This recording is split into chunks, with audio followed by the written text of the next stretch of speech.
Chhatrapati Educare मध्ये तुम्हा सर्वांचं स्वागत आहे. I am final year MBBS student from GMC. या व्हिडिओमध्ये आपण 4 दिवसाची स्ट्रॅटेजी बघणार आहोत. नीट 2026 लास्ट रिव्हिजन कशा प्रकारे करायचं तुम्हाला याबद्दल आपण थोडक्यात माहिती घेणार आहोत. तर सर्वप्रथम जर तुम्ही आमच्या चॅनलवर नवीन असाल तर आमच्या चॅनलला नक्की सबस्क्राईब करून घ्या. आमच्या चॅनलवर महाराष्ट्रामधील MBBS, BHMS, BBSc तसेच BMS, फिजिओथेरपी, BSc नर्सिंग या सर्व कोर्सबद्दल व्यवस्थितरित्या काउन्सिलिंग बद्दल तसेच या कोर्स बद्दल सर्वात व्यवस्थित माहिती पुरवली जाते. सेंट्रलची MCC काउन्सिलिंग असू द्या किंवा वेटरनरी काउन्सिलिंग ऑफ इंडिया याच्याबद्दल पण आमच्या कोर्स बद्दल आमच्या चॅनलवर व्यवस्थितरित्या माहिती पुरवली जाते. तसेच तुम्हाला इतर राज्यामध्ये MBBS किंवा BMS जरी ऍडमिशन करायचं असेल तर त्याबद्दल पण आमच्या चॅनलवर व्यवस्थितरित्या माहिती पुरवली जाते. आता सर्वात महत्त्वाचं बघा, आपल्याजवळ आजपासून म्हणजे 4 दिवस उरलेले नीटच्या एक्झामसाठी, म्हणजे 30 तारीख त्याच्यानंतर 1 मे, 2 मे आणि 3 मे असे जवळपास 4 दिवस उरलेले. तर हे चौथा जे दिवस आहे तो हाफ डे पकडून चला तुम्ही. तर यामध्ये जर तुम्ही सर्वात महत्वाचं तुमचं फोकस राहिलं पाहिजे, सर्वात महत्वाचं म्हणजे बायोलॉजीवर. आता कसं माहितीये का, तुम्ही आतापर्यंत जे वाचलं त्याच्यापेक्षा तुम्ही जर हे 2 दिवस हे 3 दिवस जे तुम्ही बायोलॉजी वाचाल का ते खूप इम्पॉर्टंट राहील. आता या 3 दिवस म्हणजे तुम्ही आजपासून 30/1/2/1/2 या तारखेपर्यंत तुम्ही स्पेशली बायोलॉजी वाचायला पाहिजे. संध्याकाळी 6 PM पर्यंत, समजा 6 ते 8 PM पर्यंत जर तुम्ही 2 तारखेच्या 8 PM पर्यंत जर तुम्ही बायोलॉजी वाचलं तर तुमचं व्यवस्थित होईल. म्हणजे कसं माहितीये का, तुम्ही आता जे वाचाल एकदम तुमचं फ्रेश माइंड मध्ये लक्षात राहून जाईल. तुम्हाला तुम्हाला या रिडिंग मध्ये तुम्हाला काय करायचं, मेनली फोकस करायचं तुम्हाला कोणकोणता पार्ट हार्ड जातो, कोणकोणता पार्ट जो हार्ड जातो का त्याच्यावर तुम्ही सर्वात जास्त फोकस करा. फोकस त्या पार्टवरच करा जो त्याच्यावर हार्ड जातो. त्याच्यानंतर तुम्ही जे आहे का NCERTचा हर एक पार्ट वाचा. जसं की इंट्रो, गेल्या वर्षी तुम्ही बघितलं असेल इंट्रो मधून पण क्वेश्चन आलते, तर इंट्रोचा पार्ट पण तुम्ही मिस करू नका. त्याच्यानंतर समरी झाली, प्रत्येक चॅप्टरची समरी, इंट्रो आणि त्याचे क्वेश्चन अँड आन्सर जे फॉर्मॅट आहे का तो एकदा नजरेखालून घाला तुम्ही. क्वेश्चन अँड आन्सर वाला जो आहे का शेवटचा पार्ट, म्हणजे बोर्डच्या एक्झाम दृष्टिकोनाने ज्यांनी दिलेला आहे NCERT मध्ये, त्या क्वेश्चन अँड आन्सर पार्टला पण तुम्ही एक वेळेस नजरेखालून घाला. कारण की बायोलॉजीचा पेपर पूर्णपणे NCERTच्या आतूनच येतो आणि त्यामध्ये मग तुम्ही जर ही समरी किंवा जे इंट्रोचा पार्ट याच्यामध्ये जर मिस केलं तर तुमचे क्वेश्चन चुकून शकतात आणि त्यांनी तसं आता त्या स्ट्रॅटेजीनुसार ते पेपर काढणार. त्याच्यामुळे तुम्ही याच्यावर फोकस करा. आता जर तुम्ही इतके वर्षभर जरी वाचलं नसेल तर तुम्ही आता वाचून घ्या. सर्वात महत्वाचं म्हणजे तुमचा हार्ड पार्ट आहे का, तुम्हाला लगेच कळतं वाचता वेळेस की हा माझा खूप हार्ड पार्ट आहे, म्हणजे ज्याच्यामधून क्वेश्चन जातात. तर तुम्ही आतापर्यंत जेवढ्या प्रॅक्टिस टेस्ट दिली असेल त्याच्यामधून पण तुम्हाला लक्षात आलं असेल की माझा हा पार्ट खूप हार्ड आहे, मी किती जरी प्रॅक्टिस केलं विसरतो. तो पार्ट चांगला एकदम व्यवस्थित वाचून घ्या, एकदम छान प्रकारे, म्हणजे तुम्हाला जेणेकरून तो पार्ट एक्झाम मध्ये व्यवस्थित आठवेल आणि तुमचे क्वेश्चन चुकणार नाहीत. या दृष्टिकोनाने त्याला व्यवस्थित वाचा. तर सर्वात महत्वाचं म्हणजे तुम्हाला काय करायचं, NCERT first page to last page, 11वीची असू द्या किंवा 12वीची असू द्या, दोन्ही NCERT तुम्हाला first page to last page पर्यंत व्यवस्थितरित्या वाचून घ्या.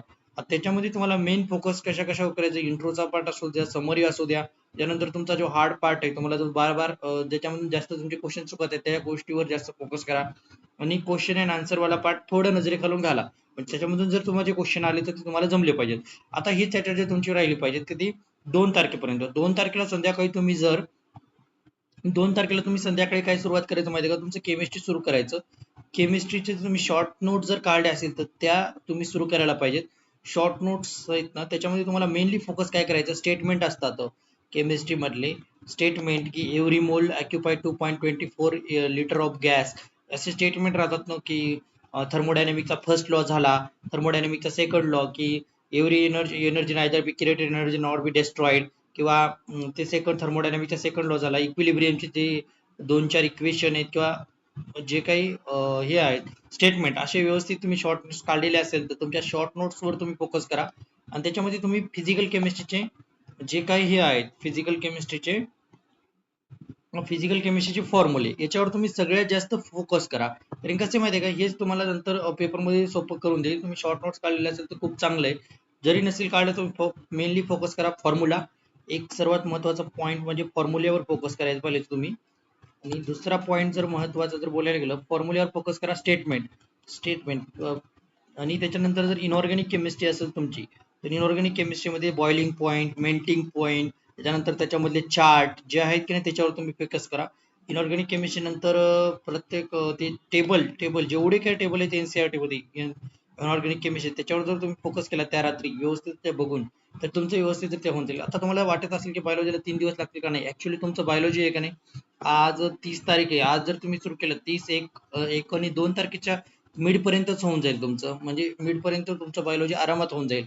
12, 1, 2 जास्तीत जास्त 3 वाजेपर्यंत. तिथून पुढे जर तुम्ही केमिस्ट्री घेतलं तर केमिस्ट्री तुमचं व्यवस्थितरित्या संध्याकाळी 12, 1 वाजेपर्यंत केमिस्ट्री होऊन जाईल. नंतर तुम्ही झोप घ्या व्यवस्थितरित्या, झोप घ्या आणि सकाळी तुम्ही समजा 7, 8 ला जरी उठले, तिथून पुढे तुम्ही फिजिक्सचे फॉर्म्युलेच रिवाइज करायचे जास्तीत जास्त करून. आणि फिजिक्सचे तुम्ही नोट्स 100% काढलेच असतील. मी तुम्हाला मागे पण म्हणलं होतं शॉर्ट नोट्स खूप इम्पॉर्टंट राहतात, तर ते शॉर्ट नोट्स काढले असतील तर त्याच्यावर थोडी थोडी नजर फिरवा तुम्ही, म्हणजे तुम्हाला एकदम व्यवस्थित ते समजेल की कोणता फॉर्म्युला काय आहे. फॉर्म्युल्यावर कसं आहे माहिती आहे का, फिजिक्स आणि केमिस्ट्रीचा जो पेपर आहे की नाही, जास्तीत जास्त करून फिजिक्स अँड केमिस्ट्रीचा जो क्वेश्चन पेपर आहे की नाही, जास्तीत जास्त करून फॉर्म्युला बेसवरच राहतो. त्यामुळे तुम्ही जर फॉर्म्युले जर व्यवस्थित रिव्हिजन करून गेले आणि फ्रेश माइंड नाही, तर तुम्हाला त्याच्यामध्ये खूप जास्त तुमचे प्रॉब्लेम करेक्ट होऊन जातील. त्यामुळे मेनली फोकस करा फिजिक्स आणि केमिस्ट्रीच्या फॉर्म्युले आणि त्याच्यामधले स्टेटमेंट, या 2 गोष्टीवर तुम्ही सर्वात जास्त फोकस करणं गरजेचं आहे. या 2 गोष्टीवर जर तुम्ही फोकस केलं तर तुमचे 100% स्कोर वाढून जाईल आणि तुमचे मेन म्हणजे मिस्टेक कमी होतील. हे शेवटचं रिव्हिजन स्ट्रॅटेजी तुम्ही अशी वापरा. या व्हिडिओमध्ये एवढंच. व्हिडिओ आवडल्यास व्हिडिओला लाईक करा, चॅनलला सबस्क्राईब करा. या व्यतिरिक्त जर तुम्हाला काही डाऊट असेल, काउन्सिलिंग रिलेटेड काही व्यतिरिक्त डाऊट असेल तर तुम्ही मला कमेंटमध्ये किंवा कॉल करू शकता. धन्यवाद.